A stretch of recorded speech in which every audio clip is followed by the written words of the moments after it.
चिट्ठी वाले प्रहार के बाद अनिल देशमुख के भविष्य को लेकर अब अटकलें लगातार तेज हो गई, क्योंकि दिल्ली में शरद पवार के घर पर एक बड़ी बैठक होने वाली, जिसमें शिवसेना प्रवक्ता संजय राउत भी शामिल होंगे।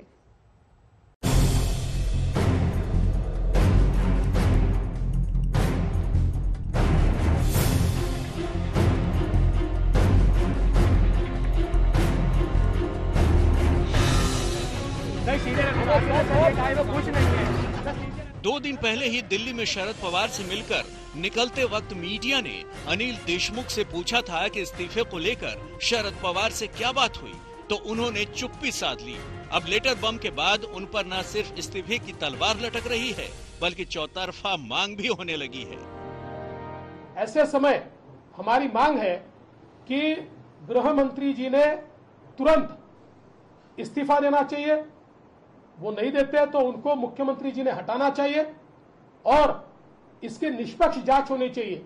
या तो केंद्रीय एजेंसीज इसकी जांच करे, और अगर इसमें राज्य सरकार को यह लगता है कि हमको केंद्रीय एजेंसी से नहीं करनी है, तो कोर्ट मॉनिटर्ड इंक्वायरी इसकी होनी चाहिए। वाजे मामले में राज्य के मुखिया के तौर पर महाराष्ट्र के मुख्यमंत्री तथा गृह मंत्री स्वयं की नार्को टेस्ट कराते हुए तुरंत इस्तीफा दे।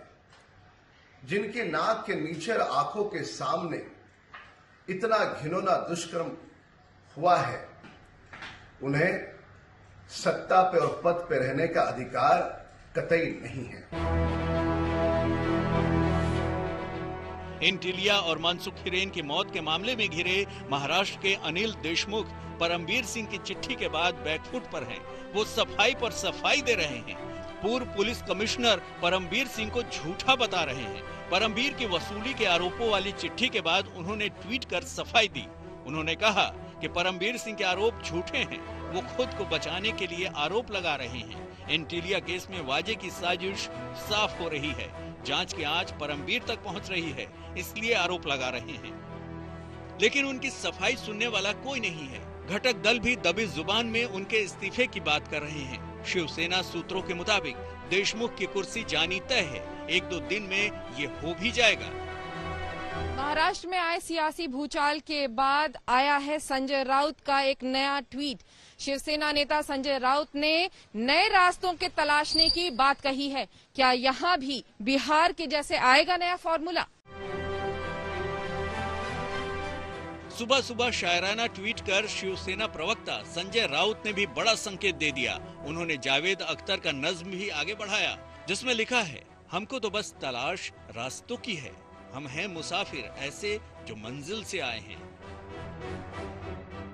ते सरकारच्या बाहेर आहेत, पण सरकारचे हितचिंतक आहेत, ज्यांनी सरकार यावं म्हणून थोडेफार खारीचा वाटा उचलला आम्ही सगळ्यांनी, त्यांच्यासाठी हे धक्कादायक आहे। आणि म्हणून म्हणतो की सरकारला 1.5 वर्ष झालेलं आहे। प्रत्येकानं, सरकारमधल्या प्रत्येकानं, प्रत्येक घटकानं आत्मपरीक्षण करणं गरजेचं आहे। परमबीर की चिट्ठी पर मचे घमासान पर चर्चा के लिए संजय राउत दिल्ली पहुंच रहे हैं। वो शरद पवार से बात करेंगे।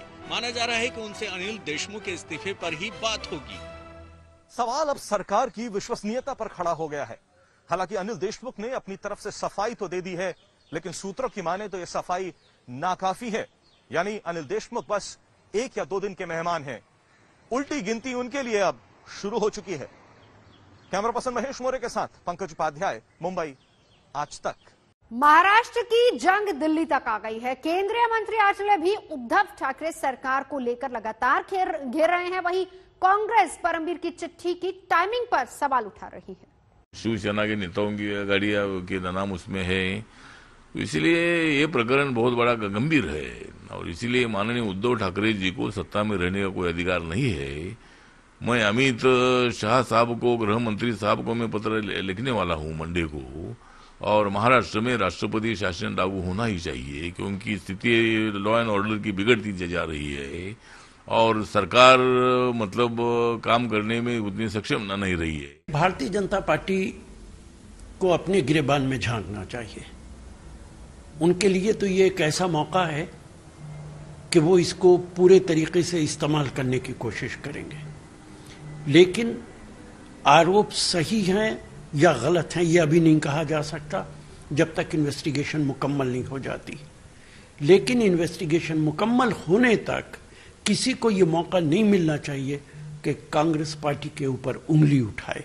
इसीलिए बीजेपी क्या कहती है उससे कोई वास्ता नहीं है, लेकिन होम मिनिस्टर को कांग्रेस पार्टी की मर्यादा देखते हुए, कांग्रेस पार्टी का शानदार इतिहास देखते हुए अलहदगी इख्तियार कर लेनी चाहिए।